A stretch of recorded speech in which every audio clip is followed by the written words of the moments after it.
Brandon, Steve, how do you feel about Zelda? I like. I also like. You like? I think that's a good way to put it. Yeah, it's a pretty good series, all said and told. How do you feel about Sega? I also like. I didn't have one of those growing up. That's right. Brandon was deprived as a child, did not have a Sega Genesis, unlike Steve and I, which I guess leads to our next question. Steve, how do you feel about Beyond Oasis?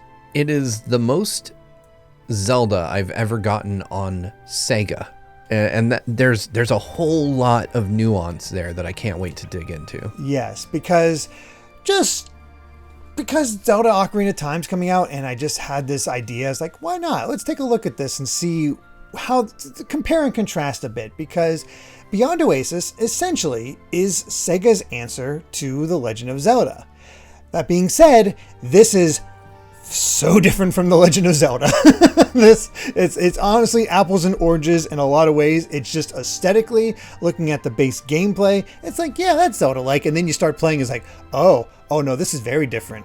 On its face, the best way I can describe Beyond Oasis, if you've never played it, is that it feels almost as though like an old school 2D Zelda, so like a top-down 2D Zelda, and like Streets of Rage had a baby.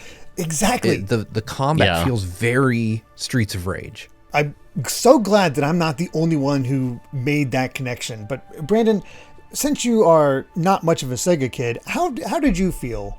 Just initial impressions jumping into Beyond Oasis.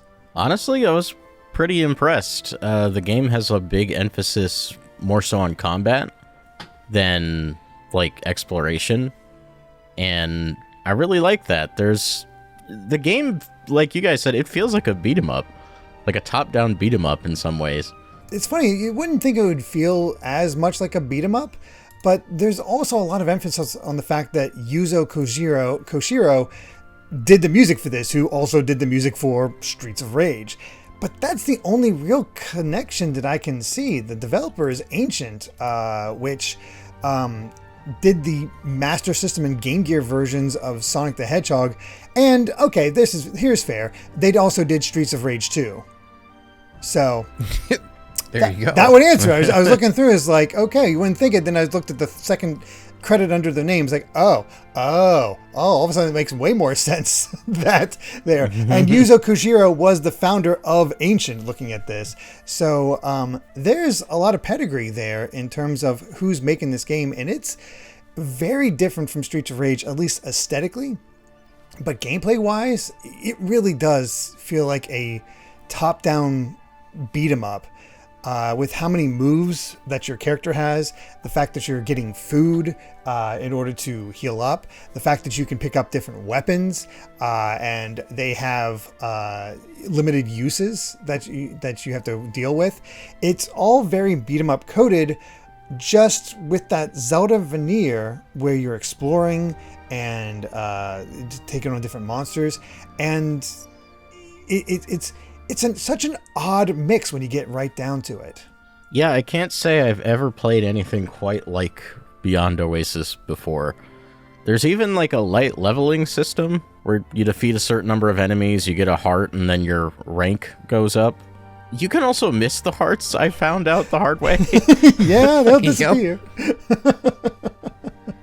I've never been so brutally punished in my life. It's an odd thing. I guess to just break down what Beyond Oasis is, for those who are not aware, at least our basic setup for it is, we play as the prince of an island nation named Ali, who is just explorative, adventurous, all that stuff, and he finds a gold bracelet and learns that there is also a silver bracelet, which is attached to a dark god named Ajito. So you must travel the land in order to stop the person who wields the silver bracelet while collecting elemental spirits that help you along the way.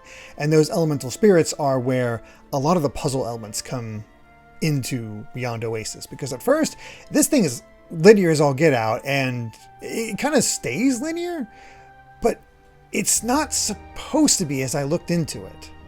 But again, how'd you guys feel about the setup? I don't want to just talk over you all the entire time. I really like the elemental summons. They add like a really unique layer to this game. I think the most interesting thing about them actually is how you summon them. Like you press the button and you shoot this orb of magic, but you have to shoot it at the element of the summon that you want to summon. So like you have to shoot at water if you want the fairy, you have to shoot at fire if you want the fire guy. If you want shade, you have to shoot at like reflective metallic surfaces. Just really interesting stuff going on there.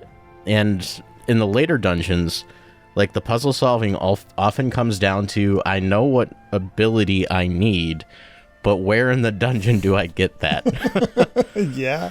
Yeah, I've definitely felt that. And it leads to a nice bit of item management as well, because each element has typically 3 abilities. One that you just tap the button for, one that you double tap it for, and then you just hold it for another one. And the hold one is usually an area of effect attacked or something to that degree. So it keeps the button layout simple, since they really maximize the use of 3 buttons in this game. And what you can do with all of them, while giving you plenty of moves to work with. How did you feel about the elements and just the basic setup for Beyond Oasis, Steve? It was interesting for me growing up with the Genesis. Obviously, I'm kind of used to the limitation of having just 3 buttons. And I went a step further and I played this on NSO with the Sega Genesis controller. Just so I would feel really in the zone, as it were. And I liked it. I ended up early in the game, after you get Ifrit, the fire guy, right? I can't remember the name of the water spirit right now, but once you have the 2 of them, and that's your first real exploration with more than one. So you have to kind of juggle like, oh, I'm near water, I can summon her. Oh, I'm near fire, I can summon Ifrit. And on your way into your next dungeon after that, you actually encounter a puzzle where you have to burn something with fire. There's like a giant ice crystal in your way, or at least what I assume is an ice crystal. Ifrit burns that, and you get past that, and then you find a raging fire, next to some steps. And so then you have to go and find water, swap your summons, and then go have her put out the fire so that you can continue down the path. And I was like, that's really cool. I really like that there's, because it is a very combat focused game, but then you get these little like pretty clever puzzles in between that encourage you to, you have to go out of your way. You're not just going to run straight forward and kick and punch everything to death and then find your way to the boss. So you do have to engage your brain a little here and there. And I really thought that was cool. That was the most Zelda-like I think that this game felt for me at any point, was when I was solving these puzzles that involved these summons. Even though it's a very different mechanic to any Zelda I've ever played, it still kind of tickles that same part of my brain that dungeons in Zelda do. Speaking of Zelda, I'm not sure where else to mention this, but I feel like I have to. Did either of you notice that this game was kind of Breath of the Wild way before Breath of the Wild? In one very specific way. One, of course, you have your weapons that degrade and you don't get to permanently keep. And the other is when you pick up that new weapon, that sound effect is the same exact one in Zelda when you're picking up an item. Oh gosh, I hadn't noticed in Breath that. of the Wild, it says da da da da.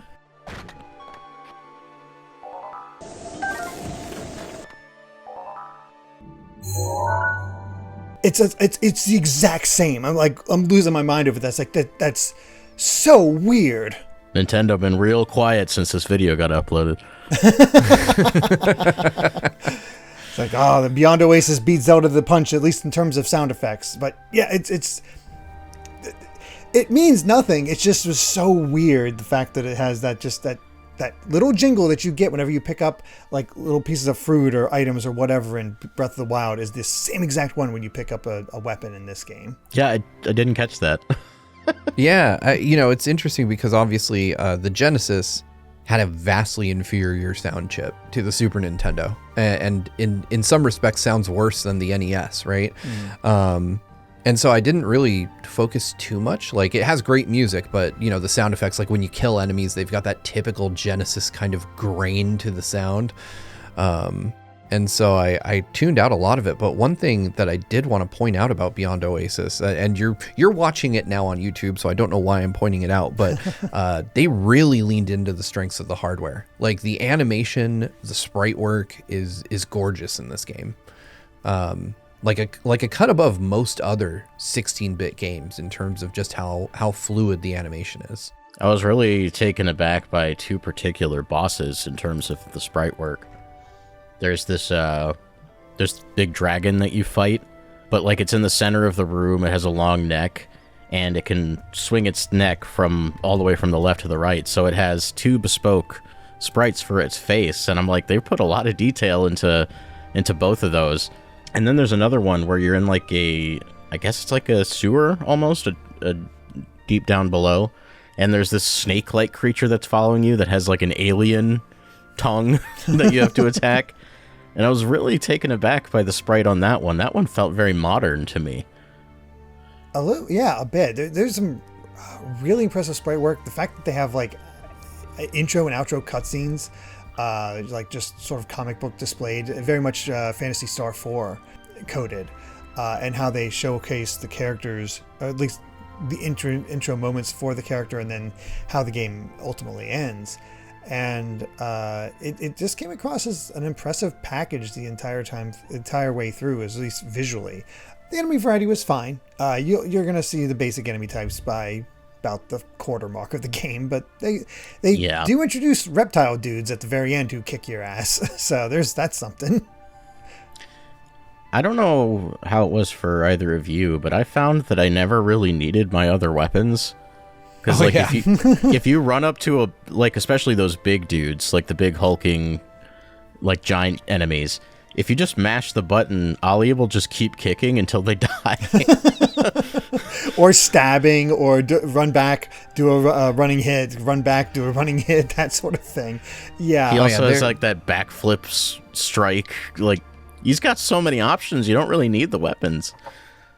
Yeah, you can stun lock enemies so incredibly easily in this game that it's kind of almost laughable. Like there's, for larger enemies, I would just stand next to them and spam the jump kick. As soon as they got up, Ollie would just kick them in the face. They'd go back down, and I'd just keep them on the ground until they died. Smaller enemies, like you said, Brandon, you could just kick them a bunch until they're gone. That knife is incredibly overpowered. Yeah, I've noticed that as well. I've also would notice like certain kick combos would take off like 3/4 of their health. I'm like, good God, you're doing so much damage. I feel like I'm bullying these guys, and then you get to the end of the game, it's like, oh God, there's so many of them. It's when you're fighting groups that like the broadsword or the sword called death really become useful. Yeah. Just so you don't get like, because you can get stun locked too. I have found out the hard way. So clearing big swarms with a weapon, I found to be the most useful case for them. I typically saved them for bosses, or if I was close to dying. It's like, okay, time to break out the big weapons and go. But I always had plenty of food, but I also found I had more SPs, healing items, than health healing items a lot of the time. So I had to try to find I'm glad you brought that up, because I was starving for meat and cheese for the whole back half of that game. Yep, that's for sure. Yeah, it's so interesting that they're so sparing with replenishing your health, but they'll give you 5 items to restore your SP, and I'm like, I do not need these right now. Please let me heal. In the forest dungeon where you get the Audrey 2 summon, there's back-to-back boss fights there. You fight a big rock monster, which is a repeat of a boss from the previous dungeon, and then you have to fight a wizard, like, who's sitting over the top of like a big pit, and they don't give you a healing item in between. There's 2 chests, one of them is a weapon, and the other one heals your SP to full, and I'm like, what are you doing? I need health. That's why I kind of always kept the fairy with me, because she could heal me if I double tapped. I used up a lot. Yep. But the other thing is, you could find hearts that heal you, that do give you more max health. Yeah. But they're just random drops. But you can also find random drops of little crystals, or just find them in other places where that power up the elements. And by the end, 2 of her spells was killing like most of my health. I was like, I'd found so many. It was like, oh, this, you can actually feel the difference over time. Feel them getting a little bit stronger. Wielding them could be a pain in the ass, because I swear that the fire guy was never in the position I needed. He just does whatever he wants. There's a mini game, I don't know if either of you found it, where you have to do a race with him. But positioning him is a nightmare. It's a small oval. You're in a different oval inside the oval, so that he kind of follows you. But he's not really doing that. He's just kind of doing whatever he feels like. I looked it up, and like a minute or less completing 5 laps gets you the best item drop. And the best I was able to do was like a minute and a half. Oh, no. So, you finding that is actually really interesting, because I know exactly what you're talking about. I found the cave that sort of dings a little bit when you hit it, where it's sort of blocked. But I was still working under Zelda logic, and I'm like, oh, I'll just be back and I'll have bombs or whatever, like a specific item, and actually get in there. So I didn't like actively try to break it down. It wasn't until later when I'm like, this game's really not letting me explore very much as far as going backtracking and going to previous areas. You were just continually going to the next spot. What's up with that? And I looked where it was, and it was that race again with the fire guy. And I saw like, oh, exploring kind of makes the game even easier, because the ultimate reward from finding multiple of these caves and completing their challenges, you get infinite use weapons. Oh, what? Yeah. Okay, so I didn't beat the race at the best score, so I did not get that. That's really cool. Yeah. That's how you break the game, is that you you find those areas, you beat their time trials, you get the ultimate use of weapons, so now you get the unlimited use. So now you have unlimited bow of a certain type, unlimited sword of a certain type, that sort of thing. And all of a sudden, you don't have to worry about only using the dagger. You mean to tell me there's unlimited death somewhere out in the world? I assume so. I didn't look that closely to find out, but the fact that I didn't even get to use death, because I was like, I thought the final boss would have 2 stages and you only hit 1. I'm like, oh, well, that's a bit disappointing. Didn't even get to break it out. But yeah, when I saw that, I was like, man, that would make things way easier in this game, especially when you get the huge mobs of enemies. Yeah, you're not wrong. Like I encountered that same one Brandon's talking about. I couldn't even get my fire guy to go over there. I don't know why it feels like he just doesn't follow me at all. I had to look it up. Like there's a specific move you have to use to get him to go the direction you want him to. Yeah, it's the double tap. Oh. That makes more sense. When he's going, we facing a certain direction. There's one puzzle in the game where you have to use that, which is how I sort of have an idea of how that whole race thing works. Because you have to hit him, have him burn something on another side, disconnected from where you're at on the other, between a wall. But you have to guide him through there, and just doing that little bit is like, oh, he's stupid. He does not want to do what I want. Oh yeah, when I first got him, I was excited. I'm like, oh, he sets things on fire. I'm going to set enemies on fire. And then I just realized he was just kind of hanging out like really far behind me, just watching me fight. He's like, yeah, you're doing great. I'm like, hit A. He'll come over here, and nope, he's just blowing fire behind me. That's cool, I guess. Good. He's a far cry job. from Ifrit in Final Fantasy. Yeah. There's a reason his name starts with an E in this game and not an I. He'd punch enemies on occasion. Ifrit. I to be honest, I only used his big explosion technique because trying to position him to light torches, which we'll get into the puzzles of this game, nightmare. So I'm just like, nope, I'm just gonna use the all around attack. That'll do the trick. I got so frustrated in that dungeon in particular, where you have to light all the braziers and torches in the building, because he just won't go where I want him to. That is very much a key thing about this game. So we've already spoken about the linearity. Like, there is stuff to explore and discover, but it's kind of limited and honestly pretty well hidden. I did not, other than that one that Brandon came across. I did not find any others. Otherwise, it's just go, go, go, go. There is very little chance you're going to get lost in this game. You're just going from one to the next, which again gives it sort of its beat 'em up feel, and how you're just working your way around this island, solving these puzzles and so forth. But the puzzles also start out so brain dead before you get the elements. It's like, wait, oh, did I make a mistake in calling this like a Zelda like? I was really questioning like my decision for us to play Zelda this. for babies. Dumb baby. The only thing it gets pretty rough. Yeah, it starts out so simple, and its big difference is like you get a bunch of different kinds of keys, and they have specific doors that you have to work towards. But it's not usually that crazy. The puzzles early on in this game were so simple that I was over-engineering solutions to them in the beginning. Like, they're in one of the first dungeons, I think it is the first one, or maybe the second one, there's like a ball you have to push past some fire, and then there's a switch.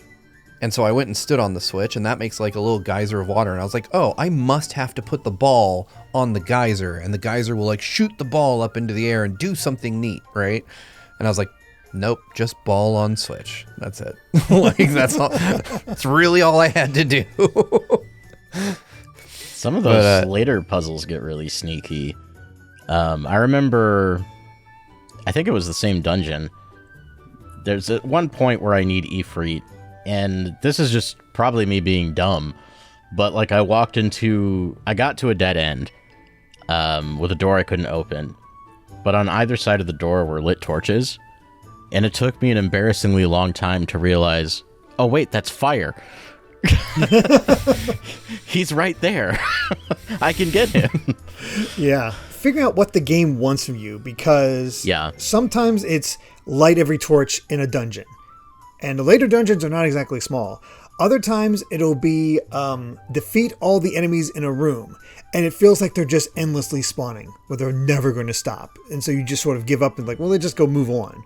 But no, you will get an item, typically the key you need, from defeating all those enemies. And if you leave, it's going to restart and make it feel like that much longer. So that's a bit of a nightmare in terms of figuring that out.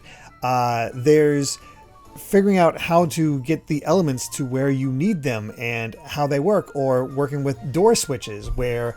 one of the penultimate dungeon of the game, there was like 4 switches that you had to get in a specific position and then drop down from another area in order to reach a certain door that you needed a key for, but also you need the switch that's next to that door that's before you have the key in order to activate the center door, but you need to have all the other 3 switches also in specific positions that you need to figure out. And it's like, oh my god, they're asking so much now. How the heck are we figuring this out? Because there's not a lot of conveyance. It's just sort of poke around until you figure it out. Yeah, you kind of have to intuit. Like, the torch dungeon, I keep going back to it because I was in there for a long time. There's only one point in the whole dungeon where you need water. Like, there's a staircase and then a little fire pit that blocks the way. And I was like, I don't know where to get water to pass through that. But in the room directly to the left of that area it's a room where you fight a bunch of enemies, and I think you get a key afterwards. But what I didn't notice was a single drop of water dropping from the ceiling on the left side of the room. Yep. Oh, that drove me nuts. And then you have to hit that to get the water spirit. And I was like, holy crap, that's so mean. And it's time too, because you could maybe even spot it and try it and then miss, because it's not a constant little drip. It's like and you have to get when it's actually on screen to hit it. So it's like, you can completely miss it that way. And it's so funny because at times I feel like the hit collision is so incredibly janky, but in those moments it's super precise. Like, you can't be slightly off. You have to get it dead on. You will hit this target. It is something else, and height matters as well, I guess I should mention, because I was about to mention the zombies being a pain in the ass, like one of the hardest, because you'll fight them and then you'll cut them in half, and then they'll start crawling towards you. But you can't hit them unless you use a very specific attack or push a button to duck, which also is your jump button. So you'll duck and then jump. So depending on how you push the button. Again, just getting a lot of use out of your limited button options. And it works. It's just you have to remind yourself like, oh, right, the snakes are too low. The zombies are too low. The bats are too high. Yeah, the bats are too high. The bugs are too small to hit. Bats, they kicked my ass. There was one room with zombies that were like spawning infinitely. At least I felt they were. I kept killing them and they'd come back. And then I realized you have to burn them. Yeah. That's your clue. Is like, oh, hey, Afreet actually puts them down for good. There's another section like that in the final dungeon that I got tripped up on because I eventually just looked up a guy because like these guys aren't stopping. What am I doing wrong? You have just an endless set of enemies coming down this hallway while wind's blowing. So you're literally fighting the air, trying to just get forward as much as you can. And there's just a constant spawning of enemies and they just don't stop.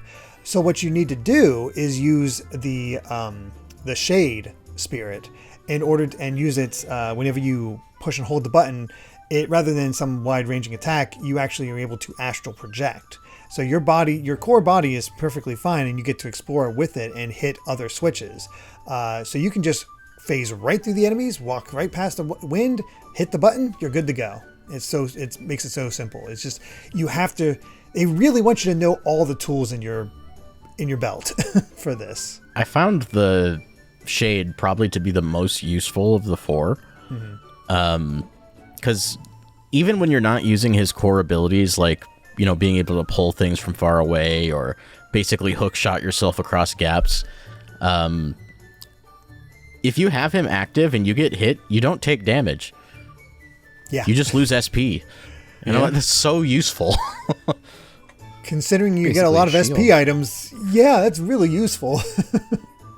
I also found like a little mirror that went in my inventory, and it was consumable, and it allowed me to summon him in an area where I wouldn't have been able to otherwise. Yes, I actually got items like that for each of them. Didn't really use them because I was waiting to see if like I really needed it, but I couldn't figure out how to get the fairy for a certain section of the penultimate dungeon, and so I need to get past fire. I'm like, how do I get it there? Because I need to use shade in order to cross this path, but then there's no other place for water. I looked at my inventory, saw that, I was like, screw it, using it, and then just got it through that way and was fine from that point on. So, and honestly, bringing it out for certain bosses, like you want to need to heal yourself, you're out of items, bring out the fairy. Heal yourself and then do that other thing, use the SP. But then, the way I found out about Shade and it taking damage for you was not because of enemies, because the damn platforming. Oh, yeah. That is a comedy. There is so many times where I'd jump onto something and miss and just fall. And I finally make a jump. Enemy spawns, punches me in the face, down into the pit I go. God, the platforming got really frustrating at times. Yeah. Also, like when you duck, you have to press the button again to jump. Is that right? It's either you can do like a tap. I don't think it's like a two pushes to jump because it's hold to duck and then just push it to jump. Okay, so what I was doing is there was a couple sections where you'd be going from moving platform to moving platform. So I would duck in preparation and then not realize I had to press the button again, so I would just walk off the edge. Yeah. I fell down pits so many times, and then I couldn't find the key that I needed for the one door, which required me to go past pits, and they had all these wonderful wizards set up all around, so I was constantly getting pot-shotted by the wizards as I'm trying to make my jumps. And then when I first saw that the boss of that area was a wizard in the middle of an area that you had to platform to, I'm like, oh, you sons of... I was so pissed. Fortunately, he's super easy once you get to him, but oh my God. Yeah, if you go in there with Shade active, you don't get hurt, you know, whether you get hit by an attack or you fall off, and it's really, really nice. Yeah. Shade is very helpful. He just sort of lifts you up and you're good to go. did not find as much use out of the grass spirit. He ate doors. That's what he did for me. Bo, I think is its name. Yeah, Bo. I think you're right. Yeah, I didn't like that one. He didn't move with the, he only ate doors. He didn't really do much. He's really like... You also can't walk through him, so he'll get in your way sometimes. Like, the one of the rooms right after you get him for the first time, he spawns right on the entryway from when you enter the area, but I was behind him for some reason, so I couldn't move. Oh, no. Yeah, that's a bit of a problem. Good old Sega Genesis games. Yep. That being said, the bosses were usually a lot of fun. I had a good time with the final few bosses, where it's like, okay, I know this is the end. I can actually just unleash all my stuff because I don't have to worry about saving it anymore, and I just kick their asses. It was really satisfying to just actually break out the sword for once. I went into that dragon boss fight with like nothing. I had just a bunch of SP, one healing item, and his regular attack, that 3 orb spread, is fine because you can either dodge them or you can hit them with your dagger to break them. But his stupid flamethrower attack, if you get caught in it, you take tick damage the whole time you're in the spread, and it pushes you back. So sometimes you get trapped, and I wanted to scream. The strategy I ended up doing was like staying on one corner of the room, just like one tapping him with my dagger because that's all I had. And then when I saw he was gonna flamethrower, I would just walk from the right side of the room to the left, or the left side of the room to the right. It took me a while to get that strat, but it eventually paid off. I was overabundant, so I could just brute force them, because anytime I found water, I brought out the fairy, healed up, dismissed her so I could get my SP back up, and then bring her back out so if I needed her in the future. My stinginess was out in full force in this game. They kind of force it on you. The fairy is great, man. Like, her healing ability is a lifesaver, literally. Like, I used her so much, it was ridiculous. Yeah. Water and shade is by far the two best abilities. Fire is used a lot, and bow has its moments, but it's so late. It's such an odd combination. I would have never guessed beat 'em up crossed with Zelda for this game. Yeah, and it's one that works for the most part. There's problems here and there, but they're more just annoyances than real issues. If you work towards this game, and it's pretty generous, like with its save system. Anytime you're out of a dungeon, you can save. There's checkpoints if you die. Like, it is very forgiving. It'll judge you at the end about how many of the things you've discovered, but it won't. But you're not going to be punished too harshly for them. I like what this game is doing enough that I'd like to see a modern take on it. Yeah, it'd be great if it came back. It did get a sequel on the Sega Saturn called The Legend of Oasis, which is a prequel. Ah, The Legend of Zelda. Yes. Who would have guessed? Yeah, I think there's room for a kind of top-down Zelda-ish beat-em-up, but retaining that kind of resource management with the summons. Like, not having access to them all, at a moment's notice, I think is legitimately an interesting gameplay mechanic. Mm-hmm. And I think there's room to do more with that. Yeah, and looking at just a little bit of information I have here about Legend, they add 2 more spirits. So you get an earth spirit and an air spirit.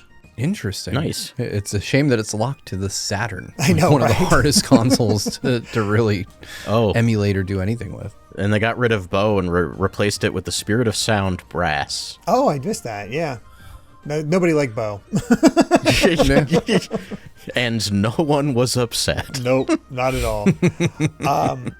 It's so funny by playing with the Genesis controller, because the controller for the Switch only is the 3-button one, right, Steve? Correct, unless you bought it in Japan, where they released the 6-button one. Okay. They get all the good stuff. Of course they do. Especially because they actually have uses for those 3 buttons, which is you can replicate on the standard Switch controller. And it's basically just quick selects for map, your weapons, and your healing. But that is useful. That was definitely better than have to go into the main menu every time. Yeah. I man. You gave yourself I'm a a little bit jealous. of handicap there by playing legit as far as you could, as far as you were able on the Switch. Yeah, it sounds One like tapping for the items, for the weapons, and for the map. Life changing. Yes. I don't want to hear all this. Do you? The B button on the Genesis pad is confirm, which I hate. It's not A, it's not C, it's B. Yep. Do you know how backwards that feels? It's B when they put it on the Pro Controller too. Yeah. Yeah, but at least that's on the outside, isn't it? Oh, that's fair. Well, I guess. it's rather than stuck in the middle. It's like it's middle, but it's lower middle, so it's not as awkward to hit in that way. Yeah. The left button Yeah. should be no. The right button should be yes. The middle button should be I don't know. Yeah. Not according to Sega. No.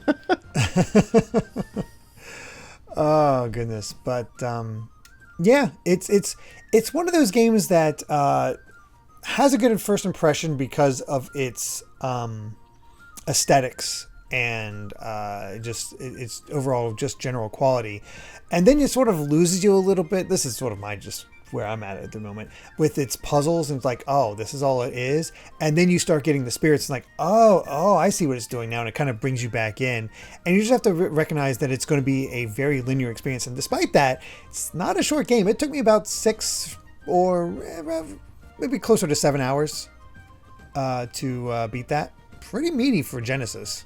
Yeah, I'd say you really need to give it some time for the game to kind of show its hand. Because for as much as I struggled in, some of the later dungeons, I really appreciated that I was struggling and not just brain deading my way through the game. Yeah, the difficulty curve does a lot of favors for the game here. It starts out overly simplistic in my opinion, but as you get to grips with it, it starts to expand more and more. And I think that's really what I want from games of this era, right? Like, not necessarily the slow start that it has, but the complexity that you get from it later on. I think that's a good thing that keeps you engaged, because if it stayed at that same pace, I think I would have just dropped out. I think the game would have been better off if you had started with one of the spirits already. I know they want to ease you into it, but having a spirit for at least one of the dungeons would have helped a lot. Yeah. Because it gives you a pretty poor impression of what the dungeons are going to be like at that point. But overall, I'm coming away from this happy that I played it. That's not always the case when you for go to games Genesis. of this era. I guess that's true. Yeah, it's interesting. Like, it is Zelda-like, but not really. But I think that's kind of what you want out of a Genesis version of a Nintendo game, essentially. What is that? What is their take on this genre that Nintendo kind of, spearheaded in a way? Yeah, if it had just been Zelda, playing it in 2026, it probably would have been a little boring. Yeah, kind of basic in a way, but with the heavy emphasis on combat and gradually evolving puzzles, I'm coming away satisfied. Yeah, me too. I think that there's a lot here to love. I think that it's a pretty decent game, all things said and done. Like you said, there's some things that Zelda itself ended up borrowing. You've got the weapon durability. You've got apparently the sound effect. But you could even kind of stretch that logic and say, that you kind of have summoned spirits in Tears of the Kingdom past a certain point. So, I think there's a lot here that's really cool that Zelda doesn't necessarily do. That makes it stand out from those games. It doesn't feel just like, someone at Sega was like, make me a Zelda, and then they just copied Nintendo's homework. I think that there's enough unique stuff here, and if you're listening to this, then I know you have a Switch, and you probably have NSO, so it costs you nothing to try it. I think you should. Yeah, I give it a hearty recommendation. Definitely check it out. It was a lot of fun, and let us know what you think. Have you played Beyond Oasis before yourself? You're going to give it a try after listening to us to hold you over until Ocarina of Time comes out? Let us know. And thank you so much for watching. If you enjoyed the video, please consider subscribing to GVG, hitting the like button, and ringing that bell. We also have a Patreon at patreon.com/GVGaming with plenty of extra perks. So until next time. Bye. Bye. Bye bye.